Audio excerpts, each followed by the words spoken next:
we're getting into a space where you really are not sure of how things can turn out on a daily basis. And the executive order was signed on the first day. With this executive order, Donald J. Trump, in other words, is saying that if you are a trans person, or if you identify the trans person, you have to, go back and change, to call yourself by what you are assigned, or,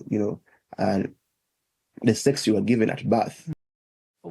How dangerous is it going to be? If you could just paint a picture for us from what you can preempt to say, are there specific dangers that the LGBTQI plus community can expect, particularly now that the policies are changing and the administration has also already put in place those that are aiming to close the freedom of LGBTQI plus people out, particularly the trans men and trans women? Because we've seen in different states they've banned any content or literature that talks about LGBTQ plus issues. Yet this information is so important to empower us as a communities. But with this executive order, it's going to call for violence. It's going to call for, issues like an increase in suicide because it is creating mental anguish.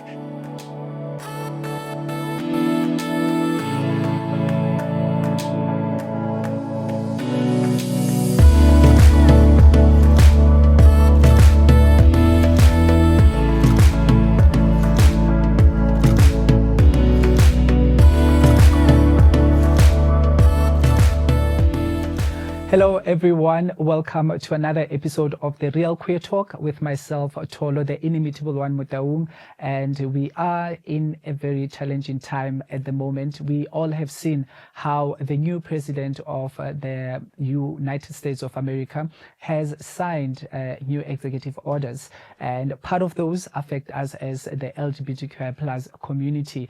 And it is important that we get insights on how LGBTQI plus people that are particularly in the United States of America feeling and how these executive orders will impact them. It is also important that we have conversations with people that are on the ground, that are in touch with the dynamics during this time. And today we are joined by Hilary Taylor. Hilary Taylor is based in the US. He's an international relations at Harvard, human rights activist, critical thinker. He's a climate activist, distributor, political scientist, among many other things that he's doing. So, Hilary, thank you so much for making time to speak to us.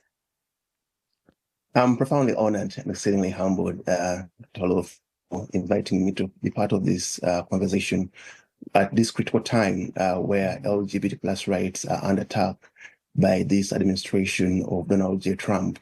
As the community, we are standing in solidarity. We're not going to let our rights to be curtailed on by ignorant people in power. So we feel that this is a deliberate attack to sign an executive order against, people's gender identities. So we cannot allow disinformation or misinformation to be used by politicians to erase the existence of the LGBT community, mainly the transgender people. So we have to amplify our voices to stand in solidarity to ensure that we fight back for protection of each and every person in the community. Yeah. And talking about the executive orders, if you can just highlight for us those particular ones that will affect, the LGBTQI plus community. Yes, from day one, Donald J. Trump promised that he'll be signing, lots of executive orders to walk back the progress that his predecessor, Joe Biden, had, put in place. So for the purposes of this conversation, we shall focus mainly on the executive order on gender identity, because Donald J. Trump, it's not the first time that he has done this. Even in 2017, he came up with rhetoric saying that he had consultations with his generals to ban transgender troops into serving in the U.S. Army, which was a sign of discrimination against the transgender people and the entire LGBT community. So we believe this is an attack on LGBTQ plus rights And it's so appalling to see that leaders have failed to acknowledge that LGBTQ plus rights are human rights. So it's upon us as communities to show that we exist, to show that our rights have to be respected, promoted, and protected by those in power. We cannot allow them to use misinformation or disinformation to erase our existence. So with this executive order, Donald J. Trump, in other words, is saying that if you are a trans person, or if you identify the trans person, you have to, go back and change, to call yourself by what you are assigned, or, the sex you were given at birth. So, which is so appalling. And it has created a lot of anxiety, a lot of chaos, a lot of outrage within the population, mainly in, young trans people in schools, because we've seen in different states they've banned any content or literature that talks about LGBTQ plus issues.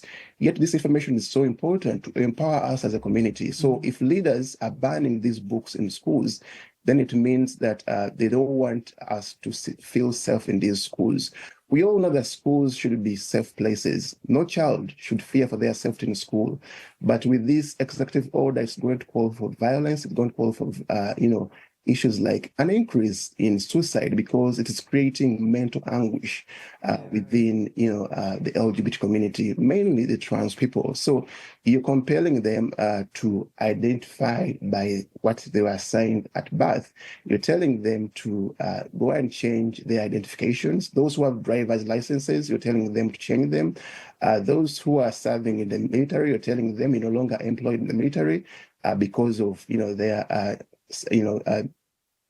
gender identity. So I think it was a problem that this administration is basing on ignorance, because they have failed to, differentiate between sex and gender identity, and that is a huge problem. If you have leaders who can't see the distinction between the two, So as a community here in the US, also in the entire world, we're deeply concerned, because what happens in the US is going to be reflected in the rest of the world, because America is, the oldest democracy in the world, over 400 years old. So if we see the current administration of Donald J. Trump walking or rolling back the progress that we had achieved as a community, then it clearly shows that democracy is backsliding on our watch. And other countries are going to emulate the same rhetoric, the same policies that Donald J. Trump is doing.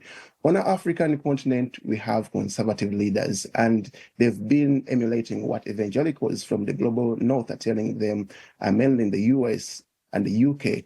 So if they see what Donald Trump is doing today by signing these executive orders, they're going to go ahead and introduce more anti-LGBT plus bills or laws on the African continent and different countries, which is unacceptable to see in this 21st century, mainly in 2025. So as a community, that is really true, and it is deeply concerning, and one of the things that comes to mind is, how dangerous is it going to be? If you could just paint a picture for us from what you can preempt to say, are there specific dangers that the LGBTQ plus community can expect, particularly now that the policies are changing and the administration has also already put in place those that are aiming to close the freedom of LGBTQ plus people out, particularly the trans men and trans women? Yes, thank you for that great question. First of all, it poses,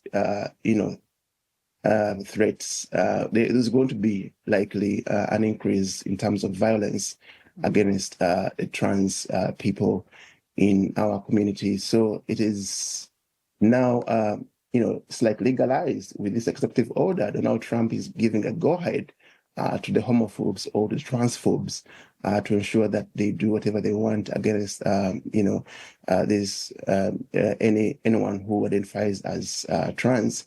So in terms of jobs, you're going to see that the discrimination has already started, because if you're not allowed to serve in the army simply because of who you are, then it means that economically it's going to become, disturbing, because you'll be financially constrained. So if you've been serving in the military in the country you love, you want to defend your country as a proud trans person, and they're denying you this right, they're denying you this privilege to serve in the army simply because of who you are. That creates, lots of issues. So the mental, anguish it comes with, because psychologically and physically, it's going to torment you as a person. So, in terms of accessing, health services, it's going to also to come to affect trans people. So if you want to access, some services, or to have surgeries, or you want to have different, medications to help you with your transition, it's going to have to become tough, mainly in conservative states. So these are things or ramifications that some leaders or some people who are supporting this executive order of Donald J. Trump are not thinking about. And also in terms of the societies, because it is creating now a negative stereotypes. So people are going to fear to come out openly and socialize in public, say in terms of going to the beach, in terms of going to bars to have fun with friends and families or workmates. So that fear and anxiety, in the end, it comes with long-term impacts, because we've seen that suicidal rates have been high in the US, and with this executive order, things are going to worsen if we do nothing to challenge this executive order, either legally or also by raising our voices to ensure that Donald J. Trump, cancels what is signed, because it is discrimination. We cannot see a democracy like USA, which once was looked at as a shining city upon the hill, that is openly, committing human rights atrocities against the LGBT community. So it is wrong. In terms of schools, you can see that, the trans kids, some of them are going to drop out of school because they will not be feeling safe in these learning environments, yet they're supposed to be, feeling safe. So it is creating lots of impacts, emotionally, physically, and also legally, because people now are confused. What are they going to do? Do you have to go back and, painfully change your birth certificate, change your driver's license, or change, because they're telling us nowadays, Trump, with this executive order, he acknowledges that there are only two types of genders, that you're either male or female, which is factually incorrect, because Trump cannot show the difference or see the difference between sex and gender identity. So that has to be, challenged as a community, as allies to the community, as well wishers to the community, to ensure that we build a safe environment for each and everyone, because we're also scared that what is happening in America is going to be reflected in the rest of the world, mainly in countries where we have autocracies, like in my home country, Uganda, because we already have an enacted anti-homosexuality law. So it's like Ugandans, you've seen that they are now celebrating this executive order, which is appalling. If you see in terms of digital spaces, the LGBT community is no longer safe. Facebook has, revoked some of their protection measures to ensure that there is safety for each and everyone on these digital spaces. You see X, which is, owned by the richest man on this planet, Elon Musk. He has done nothing at all to ensure that he protects the lives of the LGBT community on his platform of X. So the LGBT community is no longer feeling safe, even on digital spaces where we thought that we could be safe to amplify our voices, to interact, and also share what can empower us as a community.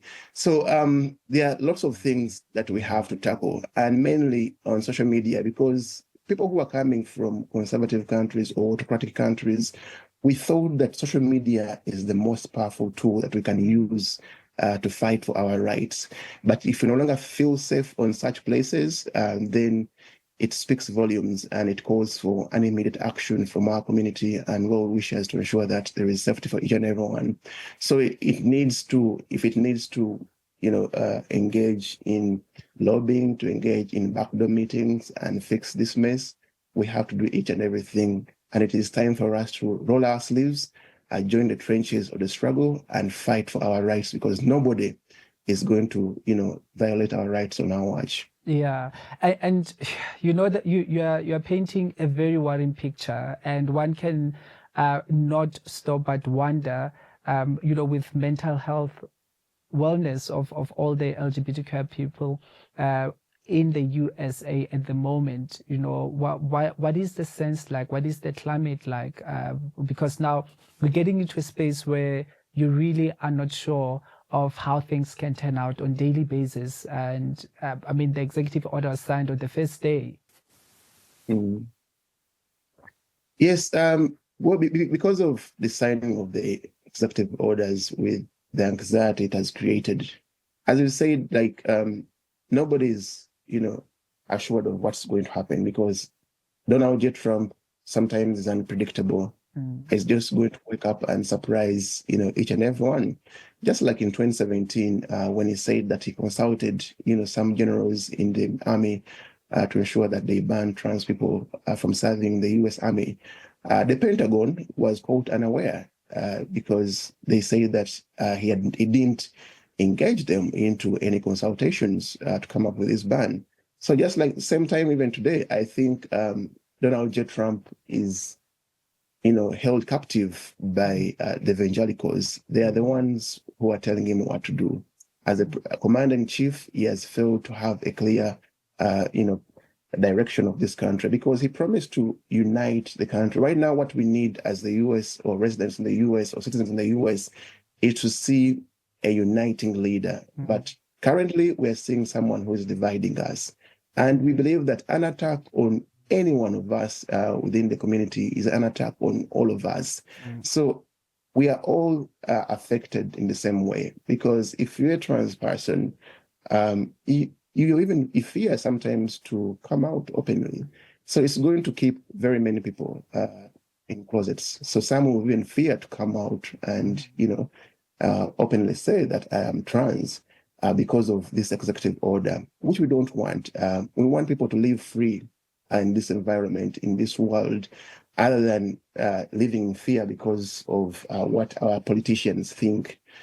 So lots of things are going to happen. We are seeing laws being, rather policies changing every now and then.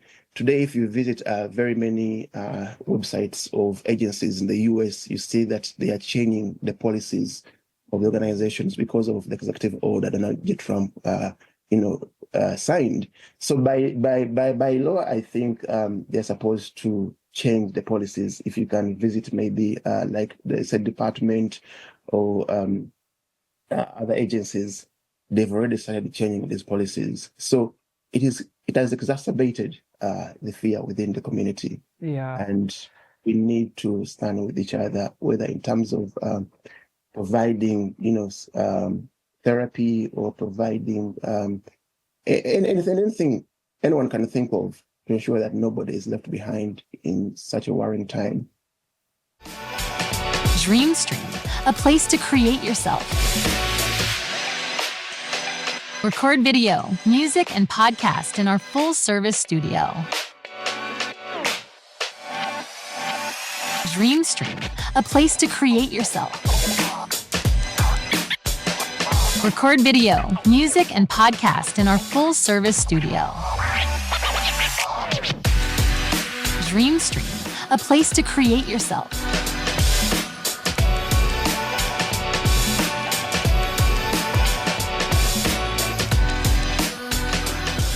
Okay, I'd like us also to look at, recently there's been a statement that was released, that LGBTQI plus refugees relocating to USA would stop effective the 27th of January 2025. What does that mean for you? And, for those also that would actually move from some of the countries like in Africa, to actually flee their countries because of the circumstances to go to USA? Well, I'm yet to confirm with that statement. because what I know is that seeking asylum is a human right that nobody can, no country should deny anyone who's vulnerable. Because if you are a refugee or if you're seeking asylum, it simply means that you're running because of, push factors from your home country. So it is wrong for a country like US to deny, safety to anyone who's, seeking asylum because of their sex or sexual orientation. And I think it is time for us as activists to remind, US its international obligations when it comes to international human rights law, that they have to open borders to anyone who is vulnerable. So seeking asylum as a refugee is a human right. They should not and they cannot deny anyone, as long as you have, your evidence that I'm running or fearing for my safety or fearing for my life. So they shouldn't, I think, block anyone. And as human rights activists, as human rights organizations, as the community, as allies to the community, I think these are issues that we should look with an open eye to ensure that it does not happen in any of the 50 states of the United States. This is a huge country or a big country to accommodate anyone who's vulnerable, regardless of who is in power as the president of this country.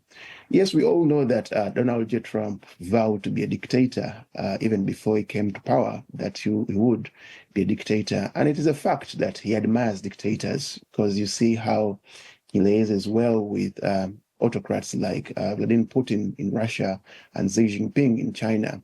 All who are very anti-LGBTQ plus. So we cannot look on when that happens, and we shall be vocal once it happens. We shall mobilize ourselves, mainly here in the US, to ensure that we fight so hard for those who need safety to be given a chance to enter this country, as long as they are entering legally, just like the system says. Because I've not had any cases whereby LGBT plus persons are entering illegally. They are coming rightful means, and all we pray that once they enter, that the system, gets to be expedited, because we've seen long waits of those who are applying for asylum in the US because of, their gender identities.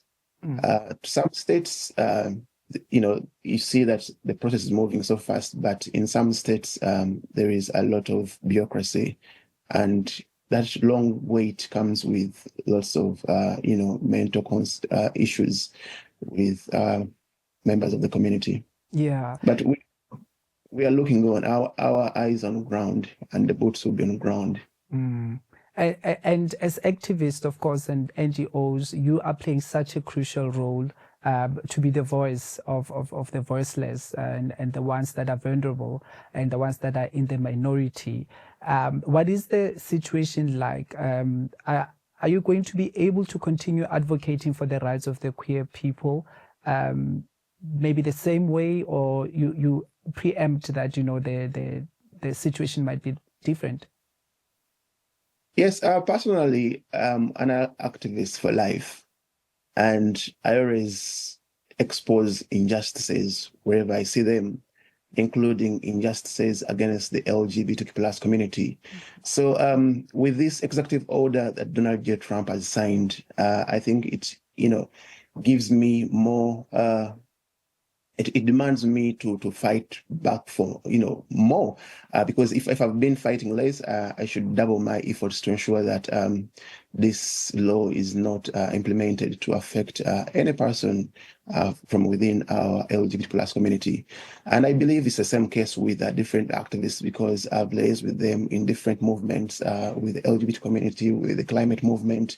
We're going to stand as one, because it's not the first time that we've been, uniting to ensure that we fight back against autocracy. Autocracy has no place in a democratic country like America. So we're not going to allow Donald J. Trump to violate rights of the LGBTQ plus persons on our watch. So we're going to reorganize and fight back better to ensure that each and every person from the LGBT plus community is protected, because that is our collective responsibility that we have to do to ensure that there is safety for each and every one, and give back hope to the trans people, to the trans children, to the trans parents, that we are standing in solidarity with them. This executive order has no place in the U.S. It belongs to the dustbin of history. So we are going to do everything possible to challenge, whether it's digital spaces, whether it's marching on streets, whether it's knocking doors to the Congress, the Senate, to the White House, to ensure that we engage those who are responsible. And, there is protection, respect, and promotion of LGBTQ plus rights. Yeah, and carrying all those work also requires resources. Do you expect that maybe the kind of funding that you used to get from government will be cut off, or what kind of challenges do you expect from that side? Yes, like those who are running organizations, of course, they will face some financial constraints, mainly those who are relying on resources from the state or from State House. There will be some, funds that will be cut, but again, it shouldn't, bring us down, because we are one. We should, stand in solidarity and contribute to any campaigns that come up to ensure that we empower our community. So by doing, supporting any GoFundMe campaigns, any charity events that are coming up to fundraise, I think we should stand in solidarity and donate any single penny that we have, because every penny counts to ensure that we provide resources that are going to fight back for protection of each and every person, because we need to challenge these laws legally. We need to challenge them also by speaking up. We need to challenge them by also, debunking the falsehoods or the misinformation that is being that is spreading on digital spaces. And sometimes our advocacy may not even need resources. So as someone, because for me, I'm not affiliated to any non-profit or any organization, I use my X platform as a platform to ensure that I speak out against injustices or challenge any misinformation or falsehoods or negative stereotypes that I see on digital spaces.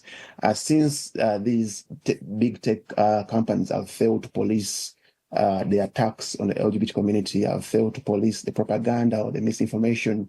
So we have to empower ourselves with facts and be in position to debunk these falsehoods that are spreading on digital spaces, in our environments, in our workplaces, each and everywhere. So wherever you see an attack on the LGBT plus person, make sure that you stand up in solidarity with them and fight with them so that nobody abuses their rights. Yeah, that really goes a long way. And given how the situation is now, do you anticipate that, the president can take drastic decisions like, putting in place drastic laws like the Anti-Homosexuality Act, as it is the case in Uganda? Well, that's a good question. I think because of the separation of powers we see in the US, the president has a limit on what he can do. So that's why you see that he has only signed an executive order, which can be, revoked by the next president once they come to power. I think that goes back to, the founding fathers. They thought wise that in future we might have dictators like Donald J. Trump who think that he can come up with abhorrent laws to ensure that they attack rights of the minorities. But that goes back to individual states, because we have 50 states. So it's upon the states to either pass those laws or not. That's why you see today in many Republican states, they are passing anti-LGBT plus laws to ensure that they are implemented in their different states. So we have to do a lot of grasswork, advocacy or protests against such laws in different states to ensure that legislators, say here in the Massachusetts, we have what we call the State House of Massachusetts, where the local legislators sit and pass laws. So we have to engage them, we have to call out them, we have to write to them emails, we have to text them, we have to call them, to put pressure on them so that they don't even think about passing such abhorrent, barbaric laws in today's world. Yeah. So let's move to another controversial one, which about the Bishop of Washington, D.C. Episcopal Diocese, where she, in my opinion, humbly asked, the president to be lenient and to give not only, LGBTQI plus people mercy, but also, refugees and others, and how it was then interpreted, and even, the president going to the point of saying she needs to be asking for forgiveness for what she did. What do you make out of that? Well, first of all, I want to applaud Bishop Marianne Edgar for that courage she had to ensure that she speaks truth to power, calling out, the president face to face, in such a platform she had, because most times people misuse the privileges they had, but she did misuse that privilege of making sure that she tells the president the right thing to do, that you need to rethink your policy, the executive order that you're passing, because it is coming with more cons. There are no pros with this policy. It is affecting the trans children, it's affecting the trans parents, affecting the LGBT community in general. So that needs to, create some thought of walking back your thoughts and ensure that you forgive the LGBT plus persons or the refugees in this country, so that you don't deport them simply because you feel that you're doing the right thing. So I think Bishop Marianne Edgar, was also giving us a lesson, a moral lesson, that we should always be a voice of the voiceless, because the bishop spoke for millions of people who didn't have a platform to speak truth to power.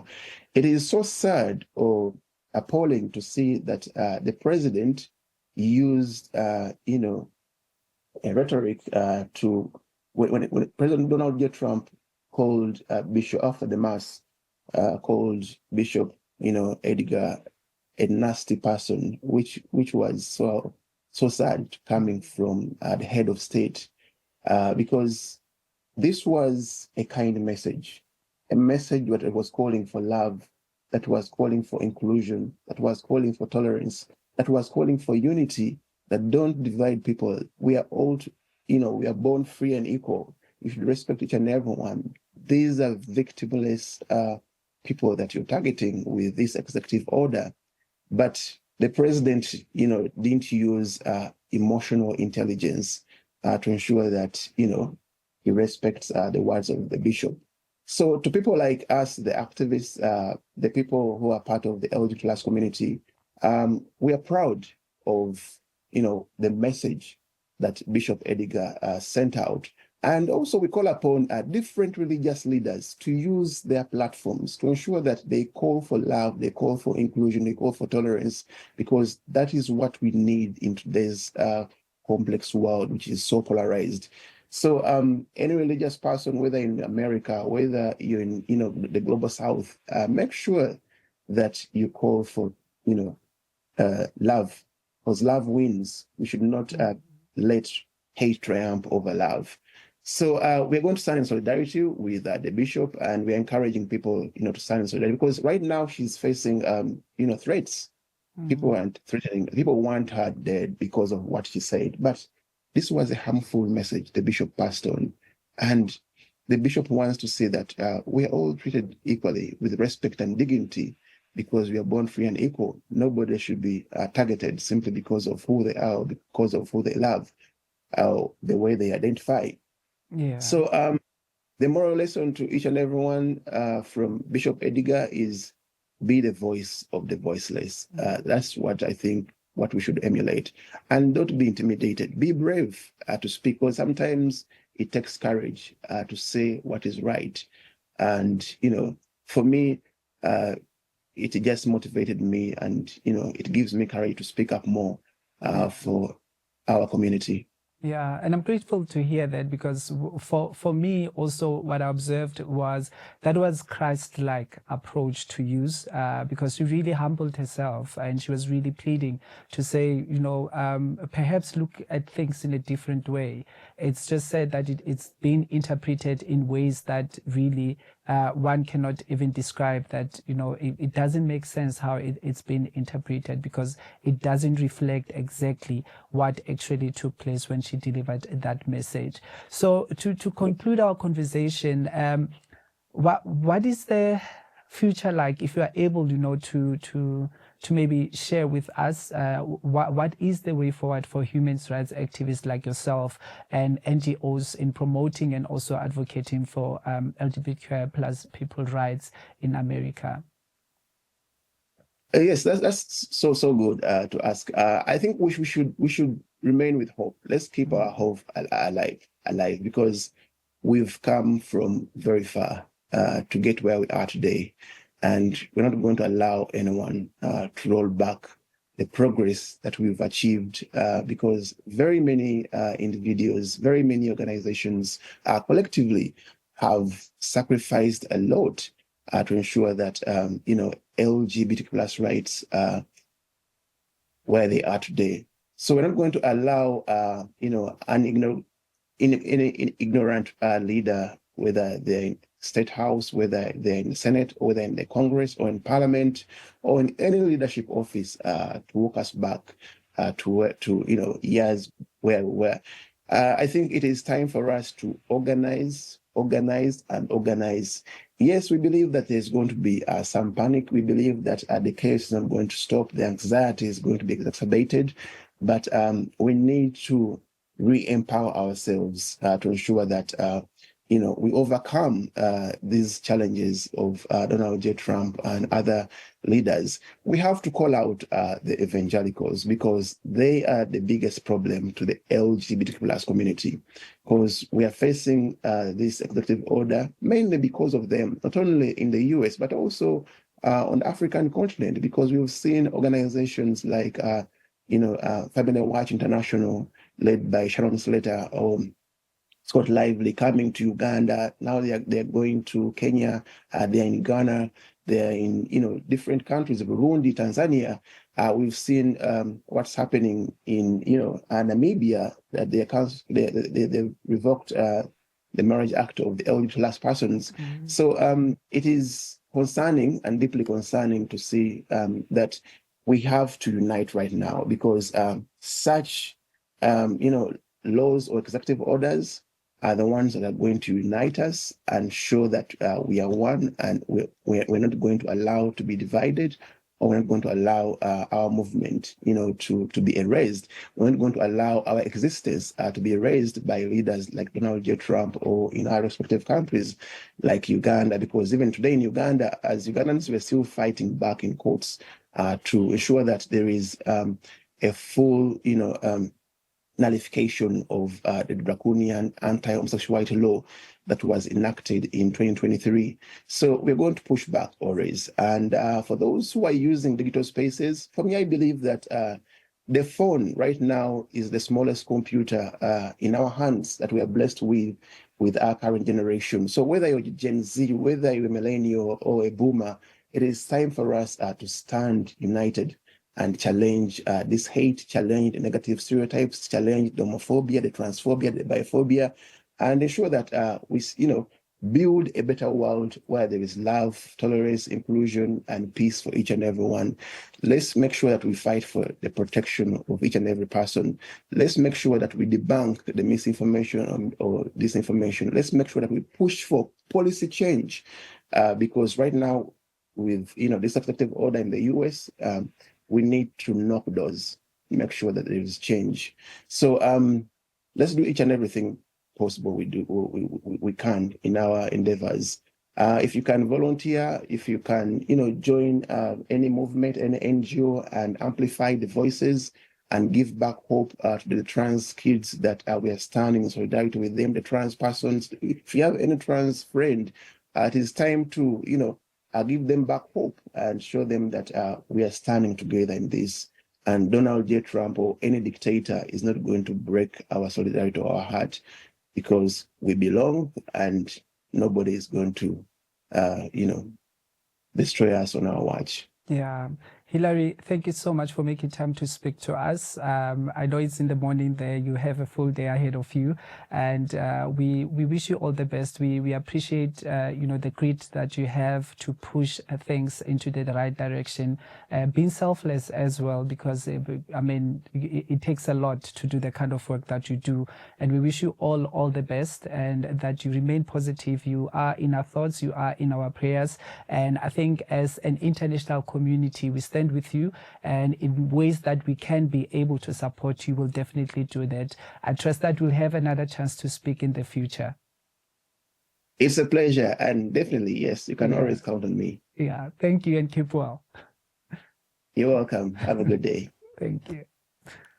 So this is how we come to the end of today's episode, where we had an opportunity to have a chat with Hilary Taylor, who's based in the US, and he's been able to unpack what is the situation like and what it means to them as activists and also NGOs that are working in the United States of America. So the best thing we can do is to stand with them and support them the best way possible that we can. So this also episode marks the end of season 3 of the Real Queer Talk. Yes, we are moving, we are working. So in the next season, which is starting next week, we are bringing a different kind of an approach, and I won't unpack, I won't share it with you, because I want you to log in and check again. And also, don't forget to subscribe, don't forget to leave your comments, and don't forget to invite others to watch. Until next time, it's a goodbye from me.